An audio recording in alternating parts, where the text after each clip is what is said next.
Have you ever noticed how narcissistic individuals treat manipulation like it's an Olympic sport? They absolutely love a good mind game. I talk to a lot of people who are or have been involved with sociopaths. And time again, they tell me, I feel like I'm going out of my mind. This is exactly how sociopaths want you to feel. Why? Because if you're confused and unsure of yourself, you are more pliable. You are easier to control. And that's what sociopaths want. They want to control you. Psychopaths don't just hurt people. They play games. 17 specific games, to be exact. Games so subtle, so perfectly designed, that by the time you realize you're playing, you've already lost. Welcome back to my channel, today's red flag mind games. That's right, narcissists, sociopaths, and psychopaths are known to use mind games to control others. One mind game derpers ask their blind supporters to engage in is charging up certain words and phrases against intended targets, the way Gambit from the X-Men charges up playing cards.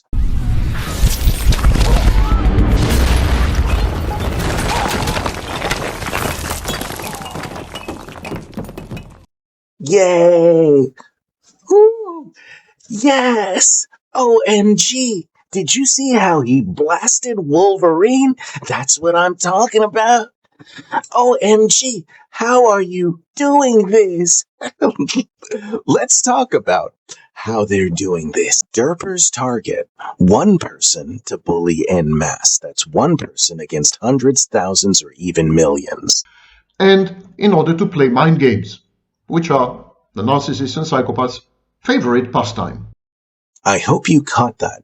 Dr. Vaknin is a licensed psychologist who says that mind games are the favorite pastime of narcissists, sociopaths, and psychopaths. For this particular mind game, derpers ask their blind supporters to repeat the intended target's most common words and phrases. Maybe the intended target is patient or laid back and frequently says, "It's okay, it's all good," or "no problem." Maybe the intended target is very encouraging and enthusiastic and says things like awesome, amazing, or cool. Derpers say, repeat that.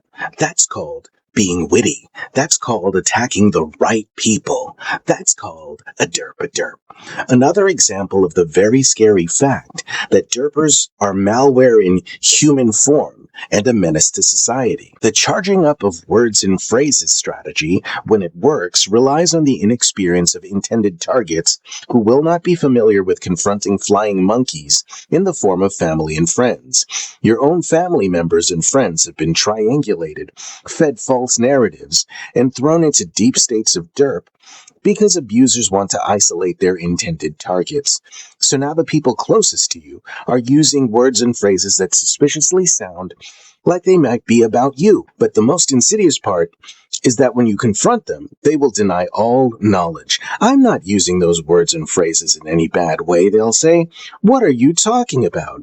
And then bring those same words and phrases back around a few minutes later. That's another red flag because it's another mind game known as gaslighting. When you work with derpers, that is narcissists, sociopaths, and psychopaths, you too will get into playing mind games against others. Also, these abusers instruct people to follow a strict code of silence, which allows them to create an echo chamber from which their false narrative fantasies can grow. That's why derpers do not allow their blind supporters to reveal the accusations made against intended targets, because abusers are pathological liars. That's what narcissists, sociopaths, and psychopaths are, and they can't allow anyone to expose or shred their fraud-based false narrative fantasies. The strategy of creating an echo chamber from which false narrative fantasies can grow out of is yet another red flag. Hitler was a psychopath, and he used this strategy. Hitler was obsessed with turning Germany into one giant echo chamber. His diabolically named Ministry of Truth was given total control of the media, print, radio, and film, all fell under state control, which not only pushed Hitler's propaganda, but eliminated dissenting voices. Hitler did not tolerate fact checks or opinions to the contrary. On May 10th, 1933, the Nazis had giant book burnings across the country to get rid of information that Hitler did not like. Codes of silence not only help build echo chambers, but they allow abusers to escape accountability for their statements and actions. Blindly trusting people who ask for such things is a bad idea. The charging up of words and phrases mind game can be obliterated by those of us who do not settle for a victim status. In fact, my next video will be fire because it will break down in detail how to take it all apart. But for now, let's indulge these power-tripping, lying, abusive, infantile freaks by talking about what happens when it works. When it works, it puts targets in a highly triggered state of mind, the state of derp. The harassment is done en masse, so the volume of harassment alone might be a lot for one person to handle. Intended targets may become upset that people are blindly supporting the pathological liars and abusers who traumatized them. We're talking about back-to-back trauma, what the abusers did against you, and then what their blind supporters did against you. Intended targets will be triggered by the fact that the people closest to them, their own friends and family, involve themselves in this underhanded harassment.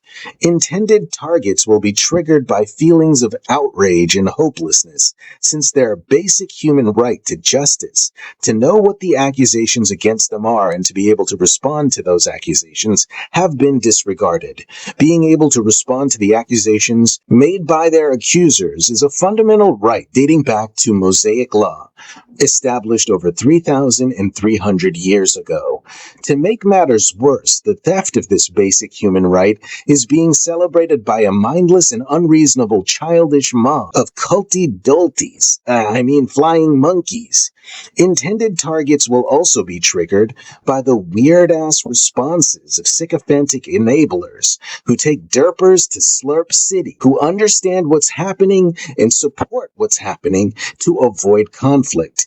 Those abnormal, phony responses from sycophantic abuse enablers, when you are exposed to them for the first time, make you feel like you are losing your mind, and on and on. As you are triggered over and over en masse, you will eventually reach a breaking point in which you feel pushed into fight or flight reactions. Those reactions, by the way, are destined to fail. Trauma-based fight reactions, as we discussed in our last video, only serve to advance the false narrative fantasy. Did you see how that person totally flipped out just because I said a word or phrase? He or she is crazy. He or she has anger issues. He or she, insert hasty conclusion that seems true on the surface. But if you avoid fighting and opt for flight instead, you will end up only encouraging derpers and their triggered culty-dulties, flying monkeys, who will feel victorious and powerful over you as you run from them. Derpers place intended targets in what initially feels like an impossible position. Fighting or fleeing from them and their derping, blind, triggered supporters. At some point, you may feel like you've run out of options and burst into tears over how hopeless the situation feels. Derpers will use that to claim that your emotional reactions are a sign of your guilty conscience, and that the Holy Spirit is somehow using this harassment for a holy purpose. Yet another example of chronic dishonesty and extreme manipulativeness. The core mechanism behind this mind game, how those simple words and phrases can become increasingly triggering over time to the unstoic mind, comes from the compounding emotional residue of each previous triggering experience.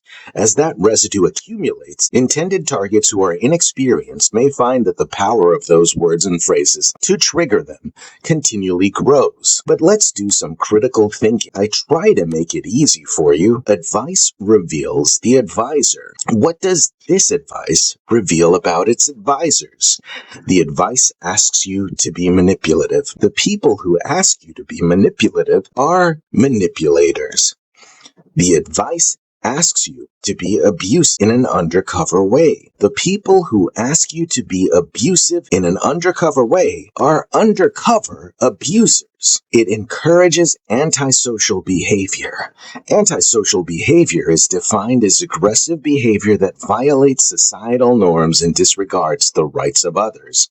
The people most known for their antisocial behaviors are people with antisocial personality disorder. The advice reveals a lack of empathy and a lack of remorse, two things which sociopaths and psychopaths are known for. But I'm not going to do all the work. Critical thinking requires you to practice, thinking critically. If you can practice that, it'll give you a fighting chance to avoid the culty doltiness that characterizes flying monkeys. And this is some of the most un-American Nazi-type movements I've ever seen. Derpers begging their blind supporters to provide an echo chamber so that their false narrative fantasies can grow unchallenged, and so that their blind supporters engage in a group mind game that produces harassment. Terrorist organizations do the same thing. Healthy, normal people do the opposite of what the derpers do. Healthy, normal people don't rely on coded language, secret accusations, and plausible deniability. Healthy, normal people don't ask others to participate in mind games. Healthy, normal people don't demand blind loyalty. Healthy, normal people don't fear transparency because they know that the truth withstands deeper examinations. It's 2026, yet public awareness of psychological manipulation, predatory personalities, and the warning signs of abusive group dynamics is still remarkably limited.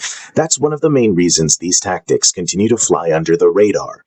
Most people are never taught how manipulation operates. They're taught to recognize physical violence, but not psychological assault. They're taught to recognize obvious lies, but never coordinated deception. They're taught to recognize individual bullying, not group manipulation. This has to change. If we want a safer, more pro-social world, we must raise the public's consciousness when it comes to recognizing these red flags before they become life-altering problems. 1 John chapter 4 verse 1 says, "Beloved, believe not every spirit, but try the spirits whether they are of God, because many false prophets are gone out into the world."